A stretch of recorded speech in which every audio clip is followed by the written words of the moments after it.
100 நாள் வேலை திட்ட ஊழியர்கள் போராட்டம் குறித்தான உடனுக்குடன் நேரலை.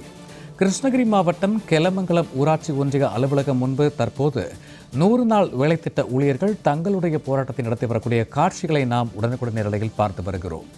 குறிப்பாக 100 நாள் வேலை திட்டத்தில் பணியாற்றுபவர்களுக்கு ரூபாய் 336 ஊதியத்திற்கு பதிலாக வெறும் 150 210 ரூபாய் மட்டுமே வழங்கப்படுவதை கண்டித்து தற்போது ஊழியர்கள் இந்த போராட்டத்தை நடத்தியிருக்கிறார்கள். இது குறித்த கூடுதல் விவரங்களோடு இணைகிறார் கிருஷ்ணகிரியிலிருந்து எமது செய்தியாளர் பிரகாஷ். வணக்கம் பிரகாஷ். தற்போது 100 நாள் வேலை திட்ட ஊழியர்களுடைய போராட்டம் என்ன, அவருடைய கோரிக்கைகள் என்ன, விரிவாக பதிவிடலாம். சூர்யா, கிருஷ்ணகிரி மாவட்டம் ஓசூரை அடுத்த கெலமங்கலம் ஊராட்சி ஒன்றிய அலுவலகத்தை சுமார் 200க்கும் மேற்பட்ட பெண்களும் ஆண்களும் முற்றுகையிட்டு கோரிக்கைகளை நிறைவேறும் வரை காத்திருப்பு போராட்டத்தில் தற்போது தொடர்ந்து ஈடுபட்டு வருகின்றனர். தளி சட்டமன்ற தொகுதிக்கு உட்பட்ட பல்வேறு கிராம பகுதிகளில் கலைஞர் கனவு இல்லம் கட்டுவதற்கு 30,000 ரூபாய் வரை லஞ்சம் கேட்பதால் அதை கொடுத்தால் மட்டுமே அனுமதி கிடைப்பதாக அவர்கள் குற்றம் சாட்டியிருக்கிறார்கள். மேலும் 100 நாள் வேலை திட்டத்தில் பணியாற்றுபவர்களுக்கு 330 ரூபாய் ஊதியத்திற்கு பதிலாக 150 முதல் 210 ரூபாய் வழங்குவதாகவும், சாலை உள்ளிட்ட அடிப்படை வசதிகள் எதுவும் மேம்படுத்தப்படாமல் பராமரிக்கப்படாமல் பொதுமக்கள் சிரமத்திற்கு உள்ளாகுவதாகவும் புகார் தெரிவித்திருக்கிறார்கள். இந்த நிலையில் இவைகளை கண்டித்து கெலமங்கலம் ஊராட்சி ஒன்றிய அலுவலகத்திற்கு வந்த பொதுமக்கள் அலுவலகத்தை முற்றுகையிட்டு போராட்டத்தில் தற்போது ஈடுபட்டவுடன் சாலையிலும் அமர்ந்து தற்போது மறியலில் ஈடுபட்டுள்ளனர்.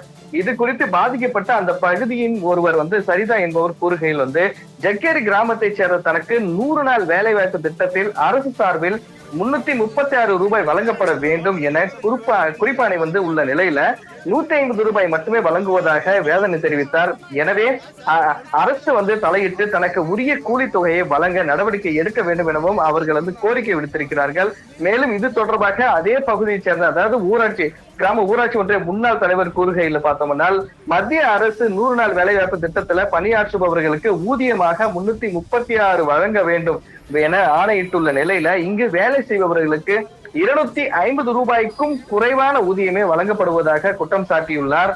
அதே போல கலைஞர் கனவு இல்ல திட்டத்தில் பயன் பெறுவதற்கு அனைத்து ஏழை எளிய மக்களுக்கும் சென்றடையும் விதமாக நடவடிக்கை எடுக்க வேண்டும் எனவும் அவர் வேண்டுகோள் விடுத்துள்ளார். நியாய விலை கடைகளில் பார்த்தோமானால் அந்த பொருட்களை வாங்குவதற்கு குடும்ப அட்டை தலைவர் மற்றும் வீட்டில் உள்ள பெண்கள் அனைவருமே வர வேண்டும் என அதன் விற்பனையாளர் கட்டாயப்படுத்துவதால் வேலைக்கு செல்பவர்கள் சென்று பொருட்கள் வாங்க இயலாத சூழ்நிலை ஏற்பட்டுள்ளதாகவும், எனவே பழைய முறையான குடும்பத்தில் உள்ள ஒருவர் சென்று குடும்ப அட்டையில் பொருட்களை பெற்று செல்வதற்கான நடவடிக்கை எடுக்க வேண்டும் எனவும் கோரிக்கை விடுப்பதாக தெரிவித்த அவர், இந்த கோரிக்கைகளை ஏற்கும் வரை காத்திருப்பு போராட்டத்தில் ஈடுபடுவதாகவும், மாவட்ட ஆட்சியர் நேரில் தங்களிடையே அமர்ந்து இது தொடர்பாக பேச்சுவார்த்தை நடத்தி தீர்வு காணும் வரை தற்போது இந்த போராட்டம் தொடரும் எனவும் தெரிவித்திருக்கிறார்கள். சூர்யா, கெலமங்கலத்தில் 100 நாள் வேலை திட்ட ஊழியர்களுடைய போராட்டம் குறித்தான கூடுதல் விவரங்களுக்கு நன்றி பிரகாஷ்.